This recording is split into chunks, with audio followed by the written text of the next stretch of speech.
summer intern for 2023 in the Rocky Mountain Wild and Asian Highlands, and I am here today to tell you a little bit about the fabulous experience I had this summer.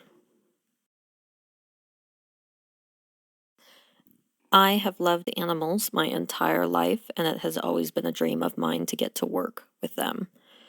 I have many animals of my own and enjoy them deeply, and I also enjoyed getting to know all of the animals at Cheyenne Mountain Zoo, both by their physical characteristics, their behavioral characteristics, and the special bond that they had with individual keepers and volunteers or other people that they knew well. One of the many benefits of working in my section this summer was the breadth of animal species that I got to work with. Not only did I get to work with many species of our large cats, like our leopards and tiger, but I also got to work with the hawks, the mountain lions, grizzly bears, and our moose Atka. It was also a very exciting time to be an intern in this section because we successfully were able to meet Anya's two cubs, now named Basha and Mango. This summer was definitely a time of transition at the zoo. Our morning routine remained the same. However, at the beginning of my internship, we were moving bears into the side yard while the main yard was being worked on. And then towards the end of my internship, we were moving the bears via a hot wire chute into their main yard so that the side yard could be worked on. It was certainly a process, but our bears did an excellent job of following our guidance and getting their rewards at the end of it. Additionally, we would have our morning meetings, which would help everyone know who was in which sections, what special events were occurring that day, and if any additional help might be needed. After the morning meeting, we would discuss or start on daily cleaning of enclosures and enrichment, prepping diets for the day to be used for training and enrichment, and creating the enrichment themselves. Sometimes the enrichment items were scent-based, and sometimes they were incorporated with the diets. In the afternoons, we would have lunch, and then the keepers would be able to work on training and enrichment in the afternoon. They also had the bear show on the daily, which was incredibly popular and a lot of fun to watch. It was nice to see guests getting involved even in such small ways as learning about our bears close up.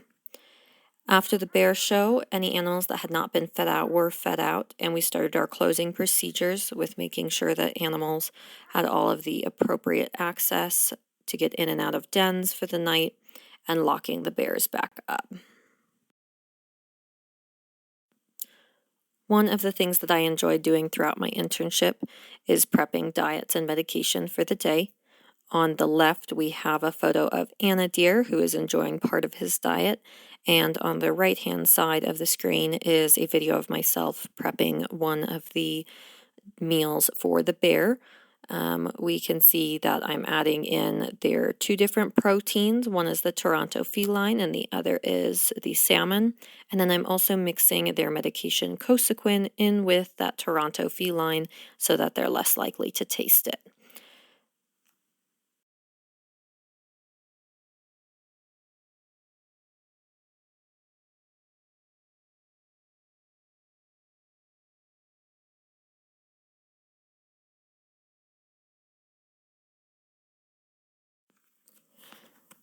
Every day we would clean a number of the enclosures, both for the comfort of the animals and to ensure that the guests have a good view of our otters when they're underwater and where a moose likes to be so that he's not locked indoors, things like that.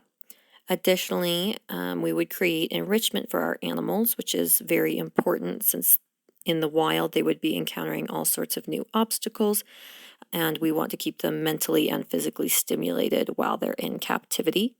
On the left, we have a picture of Ure, our bald eagle, working on a frozen mouse that has actually been frozen inside a head of cabbage that I made. And she had to pull on that mouse and use both her feet and her beak to really work on it to get it out of the ice. On the right-hand side, we have two of our mountain lions, Coda and Sitka, who are working to knock some of those balls around so that pieces of meat fall out of the bottom of the balls and they're able to get their snack that way.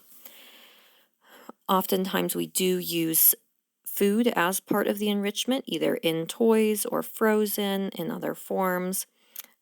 Alternatively, we can do things like scent enrichment or novel items that the animals can play with.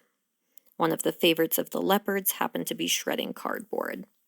I also really enjoyed the fact that we were able to use their diets as enrichment by providing most of our animals with varied proteins so that they weren't always getting the same diet every day.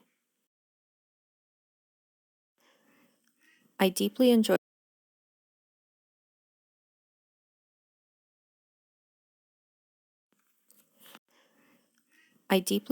getting to watch our animal keepers do training with all of our animals. They talk about the importance a lot and often refer to it as a bank account where we can put deposits in by having good interactions, and then when we need to, we can withdraw for things like blood draws, which may be less comfortable for our animals. On the left side, we have a photo of Digger getting his teeth brushed, and on the right-hand side, we can see Anna Deer's tail protruding from a blood draw port. The training is important for relationship building, overall husbandry, health care, so that we don't have to knock down the animals every time we'd like to get a look at a possible wound. It also provides mental stimulation and, in the case of some of our animals, exercise, as they can either perform certain behaviors in order to get food, or at other zoos when we were on an internship trip, we were able to see the flamingos actually free ranging for part of their day on walks, which enabled them to see different parts of the zoo, exercise, and gain some mental stimulation and enrichment that way. I also had the privilege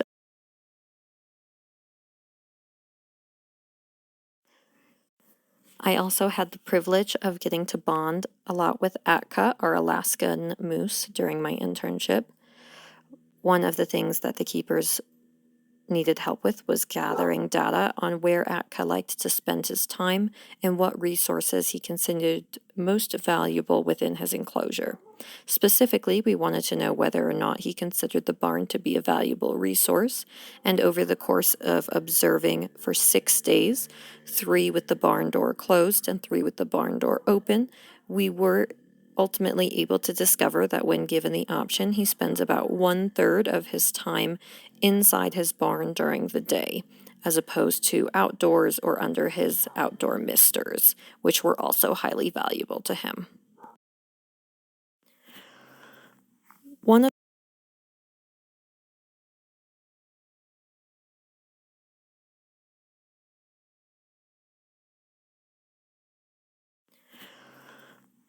of the things that we got to participate in throughout the internship were GGIs, also known as getting guests involved.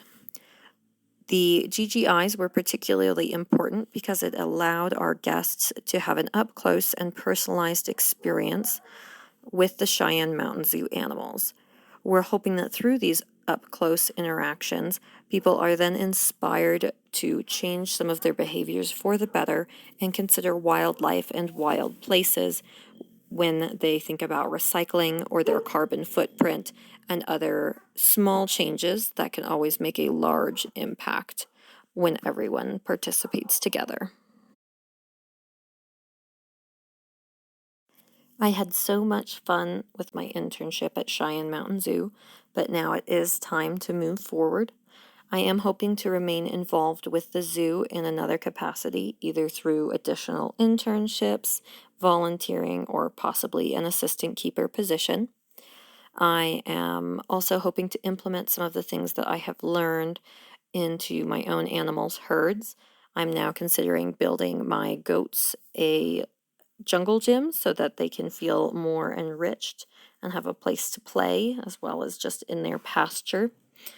And lastly, I was recently accepted to the Colorado State University's master's program in zoology, aquariology, and shelter management. So I intend to be pursuing my master's degree with them. Lastly, a big thank you to Austin Kennedy, the Rocky Mountain Wild and Asian Highlands team, and our volunteers and guests, as well as our amazing animals. All of you helped me grow throughout the course of this internship and taught me a lot. I look forward to seeing you all in the future and hope that you have just as much fun on your next adventure as I do on mine.